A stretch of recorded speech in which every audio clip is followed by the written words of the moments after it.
Thank you for joining me on the Fire Rescue Wellness Podcast. I'm your host, AZ. I find the research and resources and then provide the fire service with the so what, now what, to ensure the health and well-being of every member of our profession. Together, let's thrive.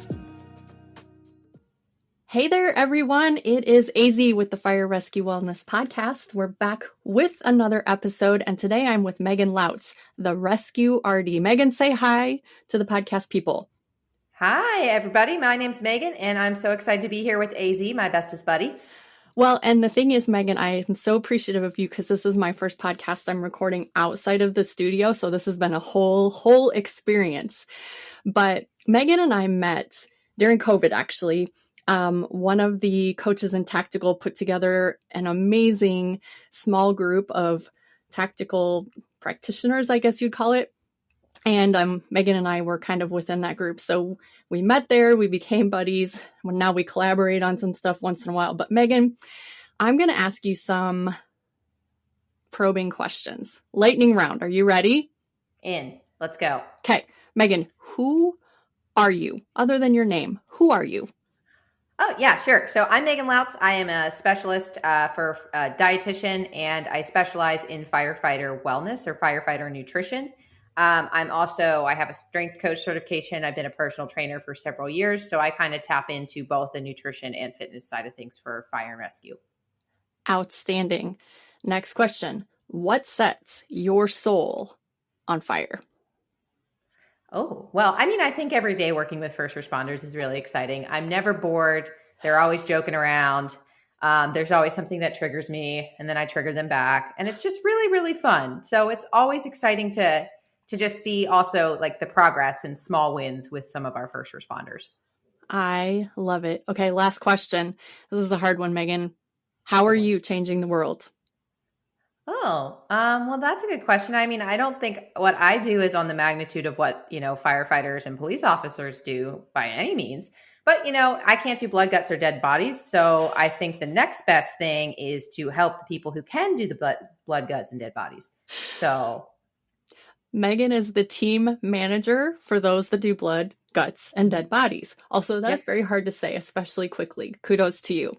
I say it 100 times a day. All right, Megan, as a practitioner who works directly with firefighters, I know you have some particular gears to grind, if you will.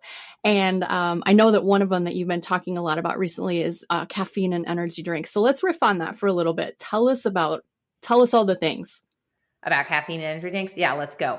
Let's go. This is one of my favorite tangents to go on at the firehouse because we're seeing a lot more energy drinks, and the caffeine seems to get higher and higher and higher for these products. And of course, first responders who are exhausted, working 24-hour shifts, midnights, overtime, all of the things, you're going to lean right into energy drinks and things that keep you awake. Now, of course, I don't usually recommend energy drinks, but for some first responders, that's a necessary evil. If they have an hour and a half commute home and they, got their butt kicked overnight with 4 calls after midnight, what are we going to do about that kind of thing? They have to stay awake to get back. So in general, before I kind of go down that energy drink tangent, we're looking at trying to keep caffeine under 400 milligrams a day. That's the FDA recommendation is under 400 milligrams, which for our coffee drinkers is the equivalent of 32 to 40 ounces total of coffee in a day, which is typically not unreasonable for most people. There's always that kind of salty captain who just kind of is on a steady drip at the station all day. That's another conversation. Like for another IV, time. Maybe just straight mainline it. Mainline it. There's multiple different ways, So yeah, that's kind of what we're working with is roughly 32 to 40 ounces total in a day. So, if you did that 20 ounce mug in the morning, you can still get away with usually about 20 ounces in the afternoon, and you'd still be under that recommendation. Now with that, so then as soon as I say that, it's like, well, okay, cool. Bang, rain, Celsius heat, they're 300 milligrams. That's under the 400 milligram, number, right? Right. But the FDA recommendation in a sitting is 200 milligrams. Trying to keep it underneath that. Now for athletes, we do see research and going higher than that. But the challenge with first responders is, one, they're already probably kind of in a deficit from a sleep standpoint, especially if they have kids or they worked overtime, those kinds of things. But also the risk for side effects goes up as we increase the amount of caffeine in a sitting. So with that, if your thing is not coffee or tea or, sodas, whatever for your caffeine, typically it's energy drinks and pre-workouts that we're then talking about next. Now, like I said, pre-workouts, energy drinks, don't recommend them, primarily due to the side effects and the tendency that, at a certain point you build a tolerance to caffeine, and one energy drink doesn't do it anymore. One scoop of pre-workout doesn't do it anymore. I saw it in college when Jacked 3D, aka the cocaine of pre-workouts, the original formula, took out probably half of the frat boys at James Madison University with arrhythmias in about a semester. So, here's the thing with that. I know my first responders are probably going to do it regardless of what I say, but if you're willing to meet me halfway, just keep under that 400 milligram mark of total caffeine per day from your energy drinks, your coffees, your teas, your sodas, your pre-workout supplements. But really keep an eye. I mean, there are some out there that there's pre-workout supplements that are 400 milligrams in a scoop of pre-workout. I mean, it's typically not necessary, and it's risky if you're actually on shift, because if you take that pre-workout and you get a call, I mean, you're going to want to take down a gorilla by the time you get to transport grandma to the hospital. So, well, and actually it's interesting, and I feel bad I can't cite the source, but in the recent ISSN position stand on tactical athlete fueling, they did cite one source that talked about caffeine in excess of 6 milligrams per kilogram per day.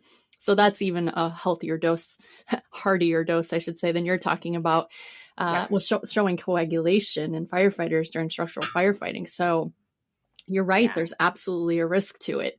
So you're telling me 400 milligrams per day, no more than 200 milligrams at any one sitting. And then what are you counseling your firefighters as far as how late in the day can they push that caffeine and have it be quote unquote okay? Yeah, that's a great question. So caffeine typically has a half-life of 4 to 6 hours, somewhere between there. Each person's a little bit different from a genetic standpoint. Some of us have faster clearance rates. Some of us have slower clearance rates for caffeine. But basically what that would mean in simpler terms is that if you have 200 milligram energy drink at 4 p.m. and you go try to lay down at 9 p.m., it won't. You'll have at least 100 milligrams circulating in your system still. That won't prevent you from falling asleep for a lot of people. But what it will do is it'll mess around with your sleep cycles. So you spend less time in deep or REM, rapid eye movement, restorative sleep. So then you wake up the next day, you don't feel very good. What do you reach for more of? The caffeine. So I can't do a whole lot about the lady in the ceiling hollering at you to get up 4 times after midnight. But at the same time, if you're really struggling with your sleep, or you're listening to this and you're like, oh my God, I'm probably closer to a gram of caffeine, which is not uncommon at some of our tech rescue stations, apparently, then, maybe you want to consider pulling back on that, because a lot of times the closer you get to like 800, 900 milligrams, you're probably drinking a good hefty dose later in the day, which then impacts your sleep further. So. Absolutely. And, one of my longtime friends, Ty Nordic, was up around a gram of caffeine per day, like just on a regular day. And he recently, not too long ago, he went off the caffeine, and I don't really think he tapered it. So can you talk to us about the challenges if you don't taper off the caffeine? Yeah, absolutely. So, cold turkey is like typically the biggest way that people cut out caffeine. And a lot of times they hear from all different types of professionals, oh, well, just you shouldn't be drinking any caffeine at all. And I don't think that's reasonable. Even as a dietitian who sleeps at night, like if I don't have caffeine, someone's going to die first thing in the morning. So it's very risky. And there's no real evidence for healthy people for us to say that you shouldn't have it at all. So again, that 400 milligram dose for healthy individuals is perfectly fine. But if you do notice, maybe you have high blood pressure, or you get anxiety, you're having issues with anxiety, you have acid reflux or GERD, all of those conditions we actually reduce caffeine or may have to eliminate because they can make the symptoms worse. So in that case, you may have to cut back, or you may have to taper back from 800 milligrams to 400 milligrams. So when you're tapering back, I usually say we're just trying to make better decisions there. So if you're gotten to a really sad point in my career where I recommend Monsters now, because Bang is at 300 milligrams of caffeine. Monster, Rockstar, those are closer to 150 milligrams of caffeine. So it's literally a step down for people when they're trying to cut back on caffeine. So, try and choose an energy drink that's lower caffeine, so you still have, the taste or the caffeine, the I guess routine of having that energy drink, but again, it's less caffeine. Same thing with coffee. You could switch to half calf, decaf in the afternoons. I know that's hearsay in the fire department, but it does make a difference. Now, tapering, why is it important?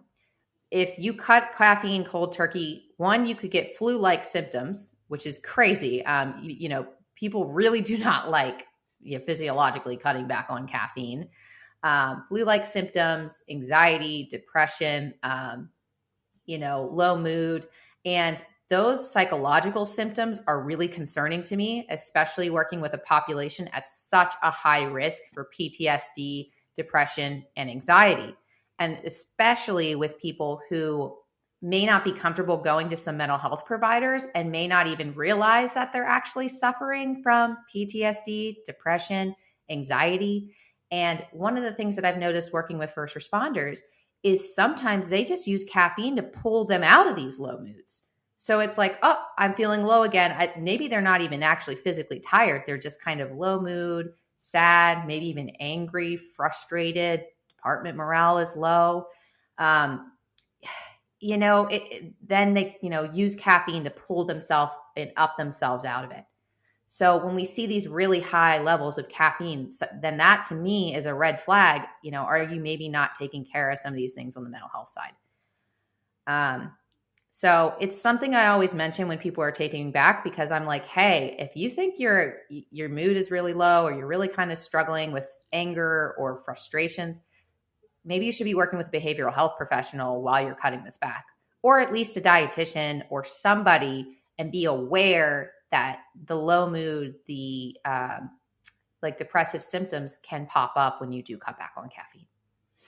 That's really, really great advice, Megan. And something that I heard you say towards the beginning of that was suggesting going from a Bang down to a Monster, making a healthier or healthy-ish decision. And I know healthy-ish is kind of your motto. And so tell me some more about some of those healthy-ish things that the decisions that they can make. And let me feed you one of my favorite ones. Haha, do you like that I said feed you one?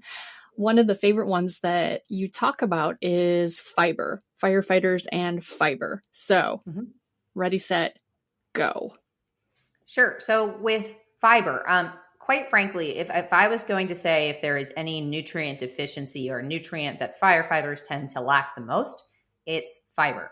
And fiber is an indigestible form of carbohydrate found in fruits, veggies, and whole grains. So when you're eating out of a bag or a box and you're grabbing fast food because you got held over again and you're exhausted, you have no time for meal prep, or maybe you just don't know how to cook, chances are by the time you get to that fast food restaurant, you're probably already cranky and tired and hangry, and you're probably not making the healthiest decision. And it's going to be fries and a burger because that's what's going to make you feel better for 5 minutes. And listen, I've been there. Me and Chick-fil-A have a bad relationship from a French fry standpoint. So it's completely normal and understandable to have that lower fiber. Typically, the average that I see from food logs when I'm working with first responders is between 5 and 10 grams of fiber a day. And the recommendation from the American Heart Association is 25 grams for women and 30 to 38 grams for men. So that's really, really low. It's pretty low. Now, why is that an issue? Well, number one, fiber to me, if I'm looking at a food log and I'm not even looking at the food choices, if your fiber's low, chances are your food choices aren't very good. It's an indicator of diet quality. Number two, sometimes I talk to firefighters, especially who are struggling with weight loss, who are hungry all the time. And that could be sleep. That could be, excessive cardio or overdoing it in the gym even and underdoing the calories. But it could also be fiber is a very satiating nutrient. So it kind of adds bulk and stretches the stomach and makes you feel more full.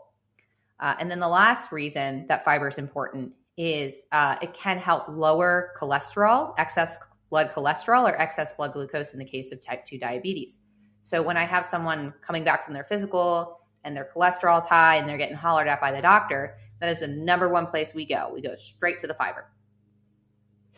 And so if I am that firefighter that's turning in my food log and you're looking at it and saying, whoa, Annette, your fiber intake is so low. What are your tips for me? Where do I start? Yeah, absolutely. So usually I first ask how they feel about fruits and vegetables. And I'd say like most people are open to either. It's just figuring out how to fit that easily into their diet. And when I say easily, it's not a ton of prep. You're not spending 4 hours chopping vegetables on Sundays because nobody has time for that. So a lot of my recommendations, I love a good smoothie with a handful of spinach in it because you actually can't taste the spinach if you put protein powder and berries in it. Or bananas, that kind of thing. So personally, I prefer to drink my vegetables as much as possible because chewing takes a lot of time. So much effort. Yeah, it's just too much effort. I put a lot of effort into other things, and that's just not one of the efforts I want to deal with. But also, you can drink that on the way to work. You can drink that during lineup. It's super easy, quick, and portable. And they even have blenders now. I think it's called a blend jet, that it's a battery-powered blender. So if you have little babies at home and you're waking up in 3 a.m. and you're like, I am not turning this freaking blender on and waking up that kid. My wife will kill me. Those blenders, you could just pack it up, get outside, blend it in the car on your way on the go. So really cool option to consider. But smoothies are a great way to get those in. I have a lot of wrap recipes, including, so the buffalo chicken wrap, it tastes like a wing, but I also sneak in a good handful of coleslaw veggies because they're $1 at the grocery store and they're pre-cut. So they're kind of like my vegetable hack to stir fries and wraps because it adds texture. It adds a full serving of vegetables and, it's portable in a wrap. So those are kind of the hacks. I'll hide veggies in pretty much anything, including the recipe book that I have on my website, all of that kind of stuff. But the other thing is too, a lot of people love chips, right? In the afternoon, chips are really awesome. I mean, let's be honest, chips for breakfast. For valid breakfast. Option. Yeah, valid option. I mean, I agree. And especially with the wraps, I know I grew up, if I had a sandwich or a wrap, you get chips with that. Nobody wants to have carrots or celery on the side. That's lame. It's kind of lame. It's really lame. And I don't like being that lame. But so my recommendation is the Smart Pop or the Skinny Pop, Smart Food, white cheddar popcorns, those lower calorie popcorns. They have a lot of air. The serving size is much larger. So 7 potato chips is usually about 150 calories, primarily from fat. But popcorn, it's 2 cups. So 2 cups is a solid serving relative to 7 small potato chips. I mean, people eat 7 potato chips while they're looking in the cabinet to figure out what else they're going to have as a snack. So, right. I eat 7 potato chips while deciding if I actually even want potato chips. Exactly. So you've already had a serving, it's just, and no one eats a serving of tortilla chips, especially not the Mexican. I mean, you know how we are. But so the popcorns are a great option and it does add about 2 grams of fiber, not a huge fiber source, but a lot of times when I have people on day work, if they're driving home, they're on a light duty assignment, I'm have some popcorn on your drive home. So you're not, eating everything in the kitchen. when you get back. And it actually cuts back on their dinner portions because they're not inhaling food as soon as they walk in the door. That's really a great tip, and I want to keep going with that. You just talked about inhaling food, and I see that as a very typical firefighter problem because we learned the lady in the ceiling is going to interrupt our meal, and so we shovel it in as quickly as possible. So talk to me about the issues that can create. Yeah, so fast eaters actually gain more weight over time relative to slower eaters. They, I think, eat about 25% more food than slower eaters. They feel less full after meals than slower eaters. And part of the reason is it does take a little bit of time for your brain to understand that you're actually full. And people who inhale food, like they could be getting, I mean, I've watched my husband eat, I've watched firefighters eat, like they're getting a second plate before I've gotten 2 bites down, you know. It's hard to really understand how full you are if you don't take a little bit of time.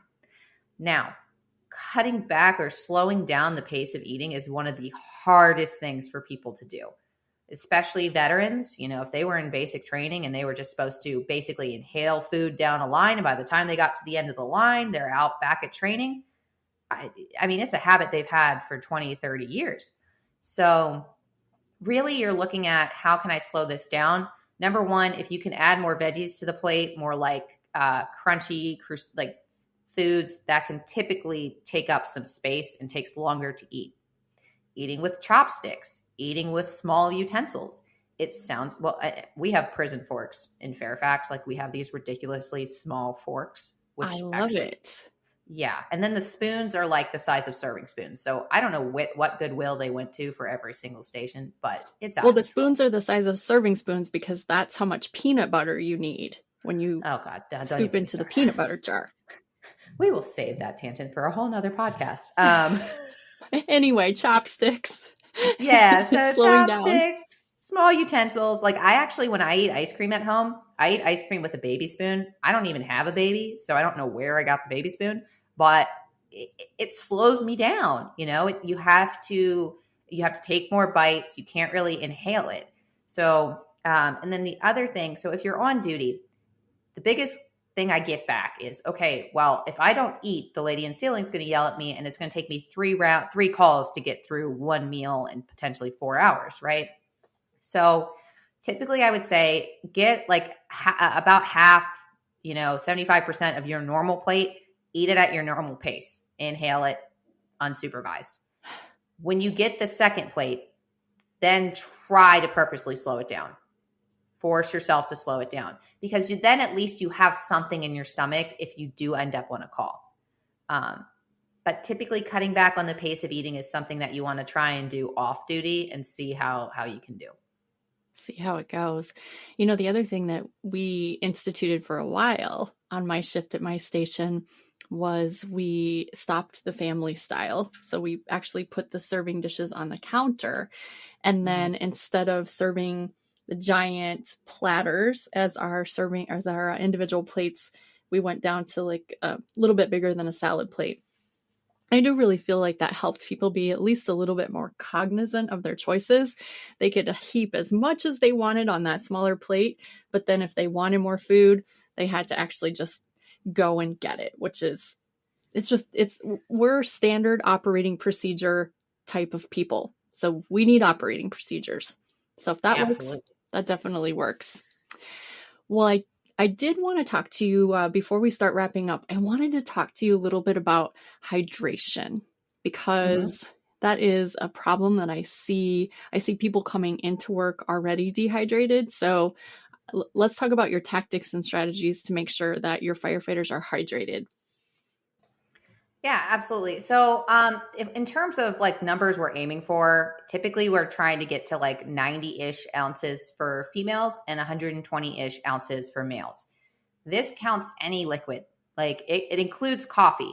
Now, where coffees get in trouble is if it's over 300 milligrams. That's usually the threshold that it could compound the effects of dehydration. So if you end up getting a fire call and you've just pounded a ton of coffee, that could increase your risk for issues due to dehydration. Now, that also is teas, water, juice. It includes foods like cantaloupe, watermelon, like high water foods. So it's actually easier to hit that number than a lot of people think. They usually assume they just need to pound water like crazy. And that's not necessarily it. Now, of course, I definitely support the use of an emotional support water bottle that travels with you everywhere you go. That's my number one recommendation. But the other thing, and this is where I see the biggest issue I see this in is in academies where we have instructors who it's hard with recruits. You're trying to get them to get used to being hydrated. They really don't do a good job of it. They kind of are so frazzled and half listen, and it's a struggle. But I mean, I've had instructors try and get recruits. We had a kid drink 6 32-ounce water bottles and ended up with a nosebleed and hyponatremia. So you can dilute the sodium in your blood so significantly that it can go the other direction. And people can actually die from that. We usually see it in marathons, triathlons, and those kinds of things where people are only replacing with water, but they're losing so much electrolytes, sodium, potassium through sweat and through metabolism that it can end up killing them. So I typically recommend products like Drip Drop, Liquid IV, Element, LMNT is a popular one. Yeah. Yeah, I see it in my head. But I recommend those products because one, Gatorade works, Powerade works. Those sports drinks are perfectly fine. They're not super portable. You can keep the Liquid IV, the Drip Drop somewhere on the rig, in a pocket, in one of your kits or something like that. And then water is typically available on the engine, typically available somewhere. It's easier to get access to water. It's harder to get access to electrolytes. So those packets, they have about double the sodium and double the potassium of a standard sports drink. So they're not something that I recommend just sitting around the station and drinking them. But if you have a hot call, if you're working out in the bay and you're sweating your butt off, if you're standing at a gas leak wearing gear for 3 hours and again, sweating your butt off, then those are situations where Liquid IV or Drip Drop, one of those products, could be really helpful. And a lot of times I get reports that people actually have less headaches. They're better hydrated later in the day. Those electrolytes help hold water in your cells and maintain hydration. So, it actually prevents that hangover effect that some really hot calls can have on our firefighters. And we really want to try and focus on replacing those electrolytes as well after those hot calls. And that is definitely for me one of the worst feelings after a fire is having that intense headache and just like the flu symptoms that you mentioned earlier. Like that's usually how I feel after fire. So I need to be hydrating a little bit better. So we're starting to wrap up here, Megan. All of your tips have been super helpful. And you did mention your cookbook. And so I want you to go into a little bit more detail about your cookbook because it is absolutely fabulous. And all of my stations actually downloaded it, put it in the plastic protector sheets, and then put it in a binder. And so, tell me, how'd you come up with that idea and what has been the response to your cookbook? Sure. So I've been working in fire rescue for about 5-ish, almost going on 6-ish years. I started at Montgomery County Fire and Rescue just to the right of DC in Maryland. And what I noticed was, station dinners are hard. It's hard to figure out what to cook. You're trying to figure out how to feed 6 to 14 guys and girls who have large appetites. If you go on Pinterest and it says it feeds a family of 4, that's really 2 firefighters. And then you have to do all this math to try and figure out how much do you need? So this recipe book, it is free. It's about 27 recipes.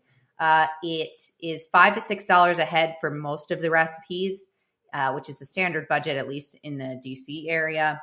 It's kind of moving up a little bit because of inflation and all that fun stuff. It breaks it down for shifts of 6, 10, and 14 firefighters. So you have a grocery list and ingredients list for each size shift. And then it's half a pound of protein per person, which is, again, typically the standard that I've been told that most fire stations try to go by. Now, a lot of people really want me to tell them their portions and just force them to make less food. I don't think that's realistic. I don't assume people's portion sizes. I individualize people's portion sizes.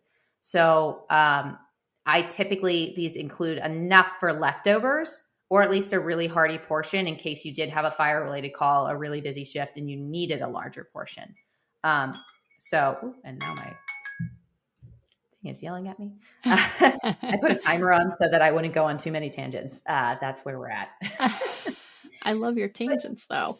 I know. So where can, first of all, the people find your cookbook if they're looking for it? Where can they get it?